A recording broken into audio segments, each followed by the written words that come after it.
Friends, welcome to All Exam Place. I am Rohit. इस video हम देखेंगे इलेक्ट्रॉनिक डिवाइस की सीरीज स्टार्ट करें आज से। और लास्ट वीडियो में मैंने आपको बताया है कि कैसे इलेक्ट्रॉनिक डिवाइस प्रिपेयर किया जाए गेट और ईएस के लिए, और उसका क्या सिलेबस है और उसकी कुछ रेफरेंस की बुक के बारे में। तो जिन्होंने पहला वीडियो नहीं देखा है तो वो देख लें, आपको एक आइडिया मिल जाएगा कि कैसा इलेक्ट्रॉनिक डिवाइस में सिलेबस आता है और कैसे क्वेश्चन आते हैं, तो वो देखेंगे।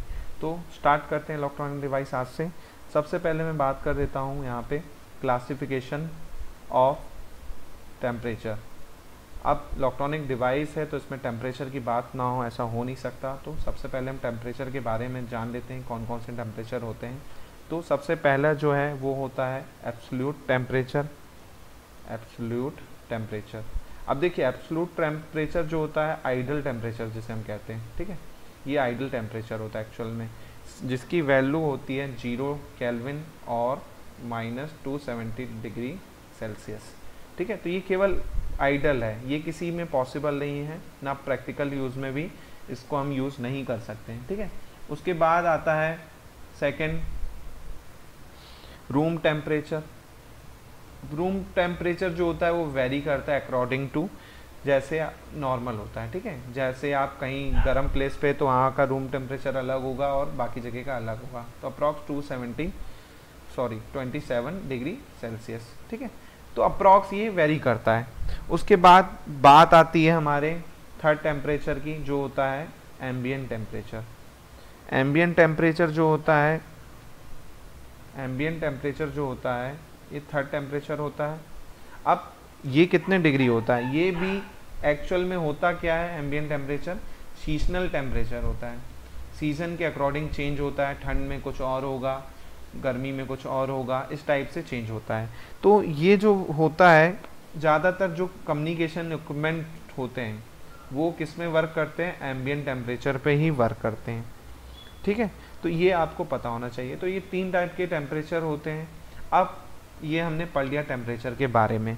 अब टेम्परेचर इन अगर केल्विन दिया है, इन केल्विन दिया है, तो वो बराबर कितने का होता है, temperature in degree Celsius plus 273। तो आपको अगर डिग्री सेल्सियस में और केल्विन में दिया है तो आप उससे निकाल सकते हैं। कुल मिला के केल्विन बराबर किसके होता है, डिग्री सेल्सियस प्लस 273 कर देंगे तो उसका केल्विन में आंसर आ जाएगा। उससे माइनस कर देंगे डिग्री सेल्सियस को केल्विन से तो हमारा वैल्यू आ जाएगी। तो कुल मिला के ये रिलेशन है, इससे छोटा मोटा क्वेश्चन बन सकता है। चलिए अब हम आगे बात करते हैं थर्मल वोल्टेज की। थर्मल वोल्टेज क्या होता है, बहुत इंपॉर्टेंट टॉपिक है, इससे क्वेश्चन आते हैं। तो ये देखते हैं थर्मल वोल्टेज क्या होता है। देखिए थर्मल वोल्टेज जो होता है वो हम Vt से शो करते हैं। ठीक है, Vt से शो करते हैं, V for voltage, T for thermal. Okay, thermal voltage होता क्या है एक्चुअल में, ये जो वोल्ट होता है, वोल्टेज होता है, वो इक्विवेलेंट होता है टेम्परेचर के, मतलब टेम्परेचर के अकॉर्डिंग क्या होता है, वैल्यू होता है ऐसा। ठीक है, तो टेम्परेचर के अकॉर्डिंग अगर कोई चीज़ वेरी हो रही है, उसका वोल्टेज वेरी हो रहा है, तो वो हमारा कहलाता है थर्मल वोल्टेज। ठीक है, टेम्परेचर जैसे जैसे चेंज होगा वैसे वैसे उसका वोल्टेज चेंज हो जाएगा, तो ये कहलाता है थर्मल वोल्टेज। तो इसका जो फॉर्मूला होता है वो होता है Vt इक्वल टू K बार T बाय Q। अब देखिए K यहाँ पे वोल्ट्समैन कांस्टेंट है, T यहाँ पे टेम्परेचर है, टेम्परेचर इन केल्विन है। ठीक है, Q जो है यहाँ पे चार्ज है। ठीक है, मैग्नीट्यूड है। तो क्या होता है चार्ज, 1.6 इंटू 10 की पावर -19 कूलाम। ठीक है, वोल्टमैन कांस्टेंट क्या होता है, ये होता है K बार जो होता है, ये होता है वोल्ट्समैन कांस्टेंट जो होता है वो होता है, देखिए वोल्ट्समैन जो कांस्टेंट होता है वो होता है K बार इक्वल टू होता है 1.38 इंटू 10 की पावर -23 जूल पर केल्विन। ठीक है, एक वैल्यू ये होती है K बार की, एक वैल्यू K की होती है वो होती है 8.62 10 की पावर -5 इलेक्ट्रॉन वोल्ट पर केल्विन। तो ये जो है ये क्या कहलाते हैं, हमारे वोल्ट्समैन कांस्टेंट कहलाते हैं। ठीक है, वोल्ट्समैन्स कांस्टेंट्स। ओके, तो ये हमें पता होना चाहिए, याद होना चाहिए आपको, तभी आप क्वेश्चन डायरेक्ट सॉल्व कर सकते हैं। ठीक है, तो ये इतना हो गया। अब आगे यहाँ पे हम देखते हैं, अब V T equal to T. अब देखिए हमने k की वैल्यू रख दी और q की वैल्यू रख दी, तो जब हमने इसको सॉल्व किया तो ऊपर केवल क्या बचेगा, टेम्परेचर बचेगा, और नीचे जब सॉल्व करने पे आएगा हमारा 11,600। तो ये हमको फॉर्मूला याद रखना है, डायरेक्ट T बाय 11,600। अब यहाँ से आपको देखने से पता चल रहा है कि VT जो है डायरेक्टली प्रोपोर्शनल है किसके, T के, यानी टेम्परेचर के। जैसे जैसे टेम्परेचर राइज होगा वैसे वैसे वोल्टेज भी राइज होगा, जैसे टेम्परेचर गिरेगा तो वोल्टेज भी गिरेगा। तो ये डायरेक्ट रिलेशन है।